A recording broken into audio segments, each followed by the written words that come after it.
Yeah. Take two. Take two.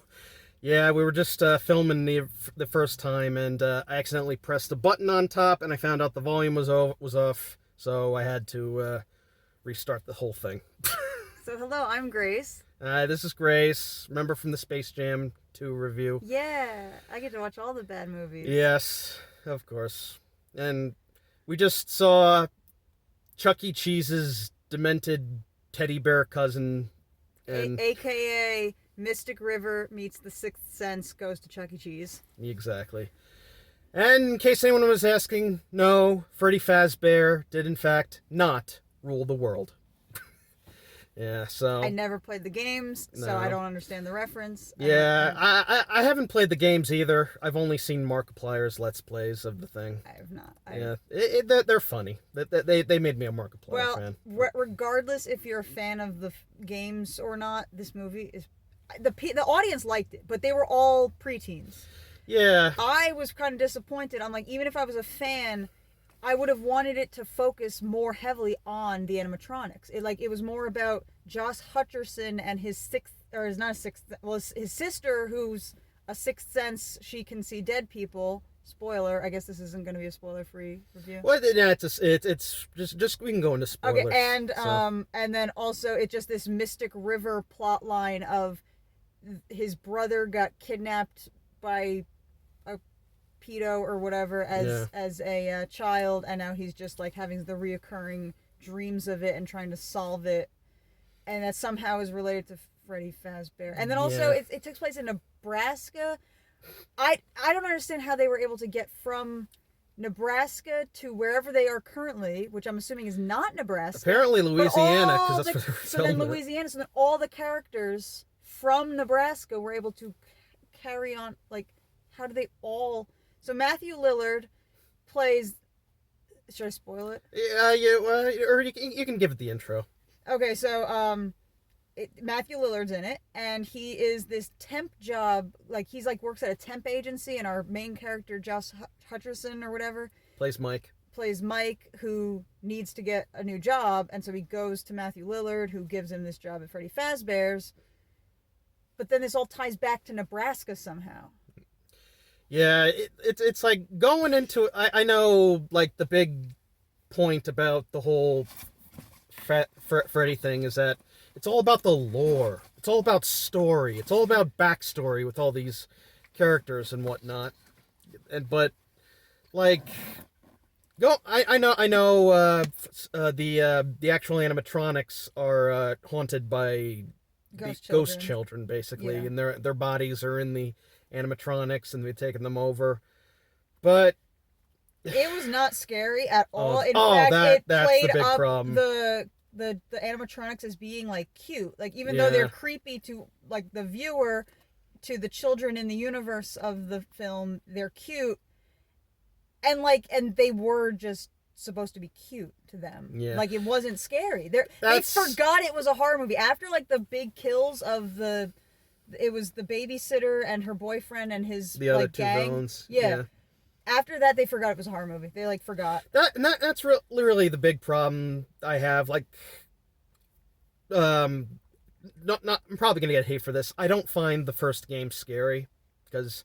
basically, it's just four goofy-looking animatronics waddling their way towards the office, and then when they get there, they'll jump scare you right into the camera. And to be fair, at first, when you start playing the game, okay, maybe it's a little intimidating, but then once you figured out the mechanics of it all, and when the jump scares are going to happen, it isn't scary. And this movie, maybe it's channeling then that energy, because this was not scary. And there were a few jump scares, and none of them were scary. No. And I didn't even jump. Like, you kind of knew it was happening. And there, like, the twist villain at the end was the only other character in the movie. If you watch it's like not a twist when there's only one other character it could be. Because I know that this series is built on jump scares, but I wish the movie had more jump scares, at least something. Yeah, like, at least play it up. If that's how the game is, then at least it wasn't scary at all. It wasn't startling with jump scares, and it wasn't scary with, like,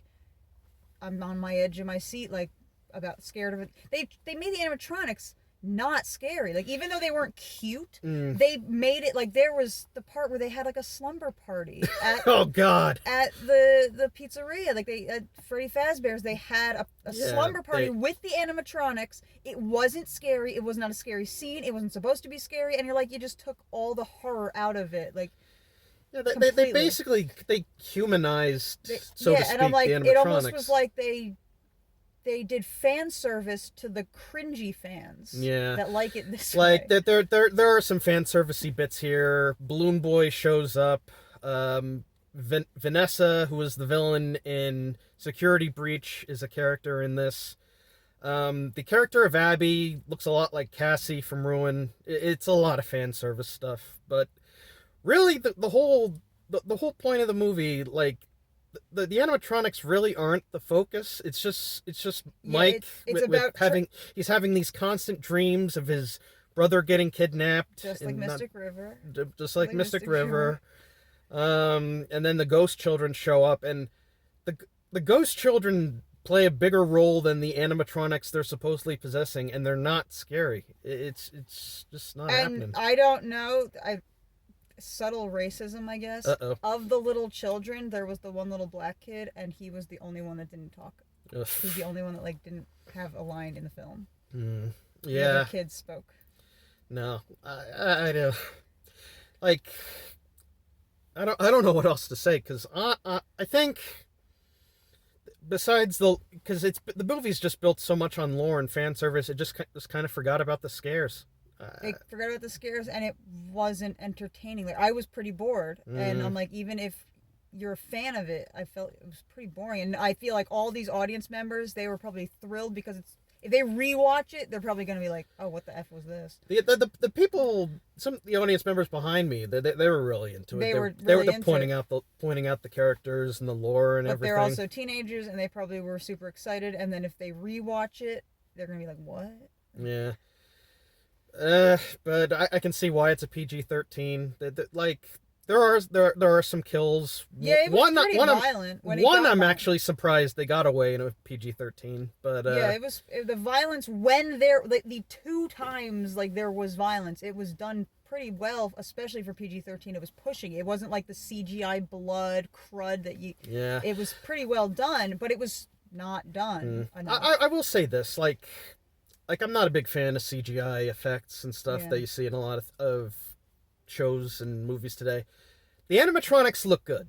I will say this. Because a lot of it was puppetry. Yeah. There was genuine puppetry. It was not CGI. They were made by the Jim Henson, Henson puppet company, Creature Shop. They knew how to do the animatronics and I think like the suits. The eyes were probably the only part that was CGI on a lot of the scenes. Yeah, I heard a lot of people hated the eyes because they didn't like how they made them all red in the trailers and stuff. It's like, I thought it was distractingly CG, but like whatever. What are you gonna do? Yeah. Honestly, and again, I think it was a way to try and make them scary. But they really didn't try to make them scary. They really, really tried to make them not scary. I don't know what they were trying to do. Nah. I don't know how they would do a sequel. Like, you know what? I had like they the first have stuff for a sequel, but like they have stuff for sequels. Like if you follow all the other games, that they add more characters. The animatronics get more mangled and more grotesque. Yeah, but if they're gonna keep it this level of like not scary, then I don't know. They gotta do something. Ramp it maybe up.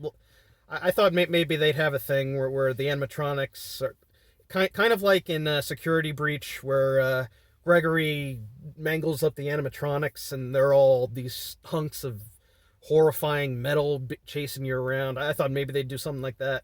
And there were some plot holes. Like, the big plot hole was what happened to the ant. There was an ant character. Because there's this whole other who cares about Freddy Fazbear plot line about Josh Hutchinson, whatever his flipping name is.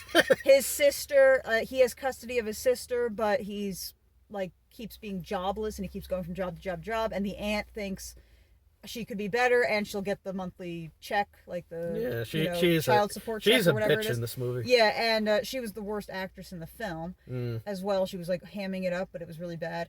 And she's either dead or passed out, and then she just disappears out of the movie, and you're like, what happened to her? Like, they don't even acknowledge. I presume she's dead. But then she died on the floor of their house, and then later they're back at home eating spaghetti together with her.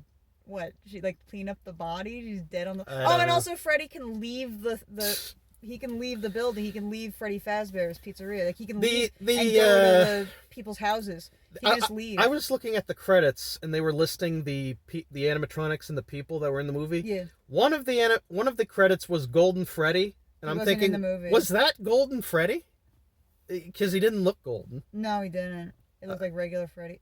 Well, Freddy can apparently leave the building, so they can just leave. This is new to me. There's just, I don't understand all of the lore. I don't know any of the lore, and I was disappointed. Like, I know about the Bite of 87, the Bite of 83, the Ghost Children and whatnot. Oh, and they were really trying to play up that this was the early 2000s. Yeah, they had a camera that said February 2000. He had like a Casio watch that had like a digital screen, like a calculator screen, and they had Twister and whatever, and I thought they could have played up more, even like the Freddy Fazbear, like the Freddy and the pizzeria, and play up the screens of the monitor of like watching the animatronics moving from room to room and disappearing and showing up. They didn't do that. I thought they'd have like the animatronics showing up on the cameras. I thought he was going to be monitoring the monitors. He would come into work and then go to sleep. And then it would be about his little weird dream, and it wouldn't be about him watching the monitors, and then all of a sudden there it is in the kitchen, and oh bam, there it is now in the hallway. Like, it didn't do that. I think if this was an hour and a half of just him watching the monitors and waiting for stuff to happen. Make it take place in that building only, and they could, and it takes place over the course of several days. Yeah. And then also in the end of the movie, he doesn't have a job, but somehow keeps custody of the sister. Whatever. It's a mess. And really, yeah. Honestly, like they honestly could have done so much more with this. They could have done less and done the less better. Maybe it was very long and there's a lot of pointless stuff. Yeah, like why was there a shot of in the flashback of the mother knocking over the soda and it spilling, and there was like a shot of that used over and over again? Why? Because the idea is he's having the same recurring dream. But over why and was over there again? a shot of the soda tipping over? Like, focusing on that, like, just show the picnic. People are scared of soda spilling? No, I don't know. it was a pointless shot. There are a lot of filmmaking problems. Yeah. A lot of close-ups of people's faces, I noticed as well. It's cheap to do it that way because you don't have to worry about backgrounds. No. What else is there to say? As far as fan service goes, you had Balloon Boy showing up a few times. He was the only thing that running gag. He was the only, like, attempt at a scare in this thing. And also, I feel like fan service, I guess, like, that was done well for fans, I guess. That was done well. Apparently, Matt Pat was also in this movie. Because Matt Pat, he's known for making all these weird conspiracy theorist videos about Five Nights at Freddy's. Markiplier originally was supposed to be in it, but he was filming the Iron Lung movie, so he couldn't be in it. Maybe that's best for him or not, I don't know. But honestly, it's like Wedge Antilles in Rise of Skywalker. A simple cameo is not going to save this thing. Oh yeah, absolutely, absolutely. Yeah, it's a shame, but I'm sure there's going to be fans who will enjoy it for what it is. Maybe there won't be. I don't know, but. Speaking of someone who hasn't played the games, but only seen the Let's Plays. Not me. I haven't watched. Yeah. I don't know anything. Like, I know very little about the lore. Yeah. Yeah, I think that's all we can really say about it. Yeah, it was not much. It was very boring. Boring. Not scary. Not scary, and barely, like, Freddy and the animatronics and stuff seemed like a secondary part of it. They were secondary to the movie. Yeah. It was like, what the flip? It was all about just Mike and his recurring dream and his brother getting kidnapped, and the animatronics are just there. Yeah, but if there's one other thing to talk about, Matthew Lillard God bless him. Oh yeah, he was doing his very best throughout the whole, like every scene. All two scenes Two he scenes. was in. He was very good. Like even in I've grown to respect him. Like even he's been in some bad movies, but he's sometimes the best part of it. Like oh yeah, he was so good as Shaggy that he ended up becoming the voice of Shaggy in the cartoons after the movies. Yeah, but, yeah. He was good, but he couldn't save the movie. No. Yeah. Yeah, what can you do? What final grade would you give this movie? 4 out of 10. Yeah, I give it a 4 as well, because I give it a 5 for 5. No, that's too generous. But yeah, they could have done better. And apparently, that, like Scott says, this is going to be a trilogy. So yeah, it wasn't the worst movie. It was not the worst the movie I've worst, seen. but it was not very good. Like people are saying, this is the worst movie of 2023. No. I'm sure there's worse movies. There's definitely worse than this. This was just disappointing. Yeah. It wasn't horrendous, and it was just boring. It wasn't horrendously bad. Yep. So that's all we really have to say about it. Yep. We could have said more, but I accidentally hit the button. Yeah, we recorded about 2 minutes and then in. we were this is the re-recording. This is the re-recording. So yeah. Until next time, guys. We'll see at the 6th night at Freddy's or whatever weird movie that they decided to come out. Did it take place over the course of 5 nights? I think it did. I think it maybe. I think it did. I wasn't paying attention. I wasn't paying attention either, but I think it did take place over 5 nights. So you know, in the game you can actually stay 7 nights. Got to get that extra money. Yeah. Well. So, auf Wiedersehen. Auf Wiedersehen.